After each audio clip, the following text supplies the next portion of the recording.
Olá, pessoal, tudo bem?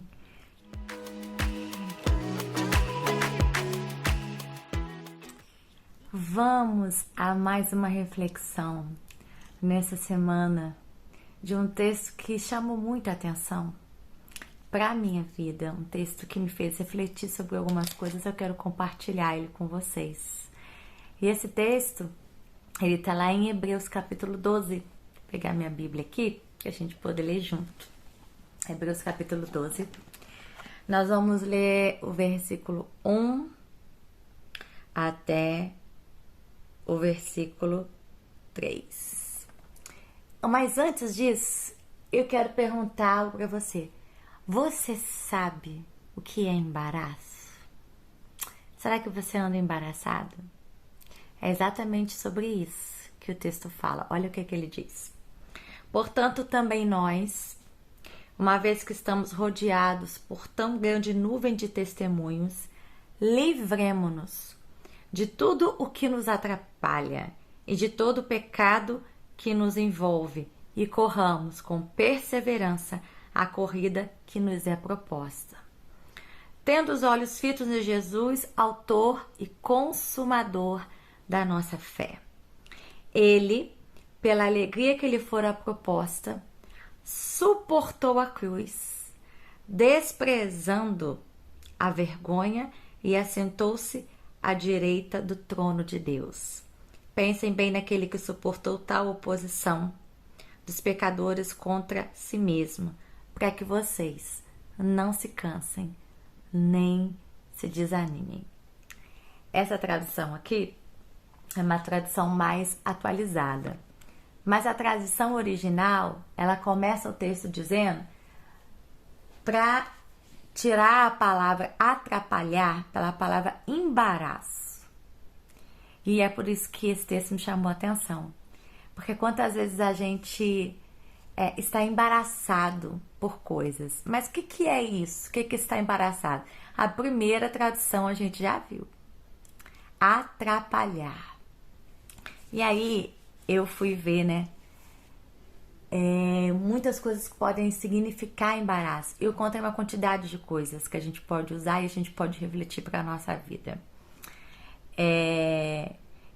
Embaraço quer dizer complicar-se, atrapalhar-se, criar-se ou sentir-se dessa forma, causar ou sentir confusão, estar confuso, perturbar-se, trazer desordem. Olha que coisa forte isso. Trazer desordem, constranger, tornar difícil, indecisão, causar ou sentir vergonha, estorvo, perturbação de espírito. Tudo isso a gente pode encontrar sinônimos de embaraço. E é interessante que o texto aqui começa a dizer pra gente assim, olha só, vocês precisam deixar e tirar todo o peso que causa perturbação de espírito, que causa confusão, que causa vergonha, que te atrapalha, que causa perturbação, que traz desordem, ou seja, tudo que tira algo da ordem, tudo que constrange, tudo que tem tornado as coisas na sua vida difíceis, tudo que é um estorvo e tudo que te perturba. Olha quanta coisa a gente tem dentro desse significado. E quando o autor fala isso, para a gente deixar todo o peso, ele linka algo mais importante. Ele fala que a gente está numa corrida. A nossa vida, ela é uma corrida. E essa carreira aqui, ela fala do nosso propósito. Correr a corrida que fala do propósito pelo qual nós fomos criados. Só que quando ele fala desse peso, quando ele está falando dessa corrida, é claro que ele está falando, comparando a corrida com o tempo que ele viveu. E naqueles tempos, eles tinham algo muito significativo nas corridas, que é diferente do que a gente vê hoje. O que acontece? Todos os competidores, eles tinham que tirar toda a roupa e ficar só com uma tanga, porque aquilo ali era uma atitude de livrar o peso, deles estarem se despindo para que eles pudessem ficar mais leves. E quanto mais leves eles ficassem, melhor o desempenho, para que nada impedisse eles de chegar até o final dessa corrida.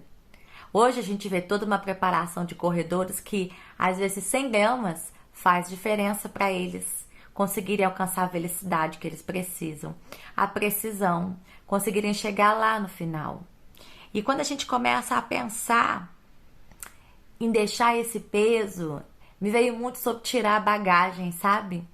Bagagens que a gente leva ao longo da vida e que trazem exatamente esse tipo de situação, esses impedimentos que vão impedir a gente de cumprir o propósito, de nos tornarmos mais leves. Esses impedimentos, muitas vezes, que são colocados sim por pessoas, que muitas vezes tentam controlar, tentam tirar da gente o nosso foco.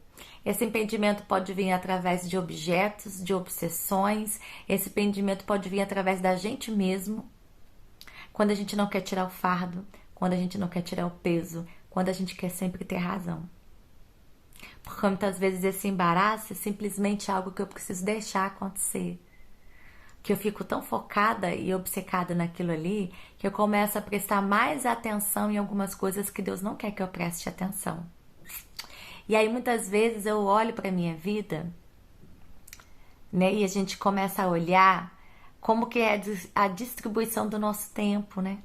Porque às vezes a gente fica tão envolvido, sabe, em colocar o nosso tempo o tempo inteiro no trabalho, ou o tempo inteiro na diversão, ou o tempo inteiro em coisas que não edificam para preencher vazios. E a nossa vida, ela é uma corrida. Ela é uma corrida. E nós precisamos caminhar essa corrida da melhor forma possível, porque esse texto fala assim, olha, corram a carreira que te foi proposta, deixando todo embaraço, não deixando que nada venha te atrapalhar, não deixando que nada venha fazer com que você tire os teus olhos de quem? Daquele que é o autor das nossas vidas, aquele que é o consumador da nossa fé, e aquele que sabe o que é suportar humilhação, aquele que sabe o que é suportar oposição. Muitas vezes a gente vive uma vida, sabe aquela vida de, eu preciso ficar apagando fogo o tempo inteiro? Muitas vezes aquela mania que a gente tem de querer controlar tudo. O tempo, as circunstâncias, dar um jeitinho em tudo. E aí a gente fica assim, não, só eu posso resolver, só eu tenho que estar lá, depende de mim, depende de mim. Será que depende mesmo? Ou será que a gente não usa isso como embaraços? E aí no meio do caminho, muitas vezes a gente fica cansado e a gente coloca tudo na vida como uma emergência. E a gente esquece de olhar e ver que na verdade quem precisa estar à frente de tudo é o Senhor Jesus.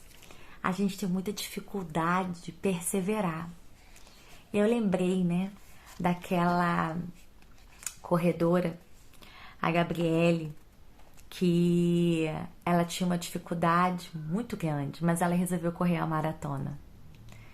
E no meio do caminho, ela caía, ela levantava, ela estava cansada, mas ela tinha um objetivo: chegar lá no final, na linha de chegada. E ela é muito mais lembrada porque ela perseverou, porque ela continuou a corrida, do que o próprio vencedor da corrida. Porque a perseverança aqui é a chave para a gente não permitir que esses embaraços venham a fazer a gente olhar para trás. Por que é perseverança? Perseverança é eu ter um alvo e eu não olhar para trás. Ainda que na minha frente pareça intransponível as barreiras, as dificuldades, as circunstâncias. Mas eu posso sim enxergar a dificuldade, não ficar cego. Eu vou enxergar essa dificuldade, mas eu vou transformar essa dificuldade e vou considerar essa dificuldade sempre menor do que a solução. Porque se eu acreditar que a solução ela vem do alto e eu aproveito essa solução para aí sim fazer a minha parte, eu não vou deixar mais que esses pesos, que essas bagagens, a bagagem da minha mente, a bagagem da minha história, venha me impedir de chegar lá no final. Porque quando a gente persevera não significa que a gente não vai cair. A gente vai cair, a gente vai tropeçar, a gente vai olhar as pedras, mas eu vou dar mais valor à minha perna do que às pedras. Eu vou me levantar quantas vezes forem necessárias e eu vou prosseguir, porque o meu alvo está olhando para algum lugar. Fito os olhos em Jesus Cristo. E aí eu lembrei daquela música do Thales, né? Que eu gosto muito, que ele fala assim: meu pai, o mundo insiste em me quebrar, mas eu não quero o que vem de lá, eu quero a glória de Deus. Cansei, já não quero mais viver pra mim, de uma vez por toda vou me esvaziar, vou mandar embora o que não é seu. Aí depois ele vai: me ajude a melhorar, sozinha eu não consigo mais, eu sei, eu sou humano, eu só sei errar. Me ajude a melhorar. Deixa o seu embaraço, deixa aquilo que te atrapalha, olha para ele, porque ele vai nos ajudar a melhorar. E ele vai nos ajudar a levantar quando no meio dessa corrida você se sentir cansado. Ele vai te despir, vai tirar o teu peso, para que você possa chegar até o final, ok? Beijo no seu coração.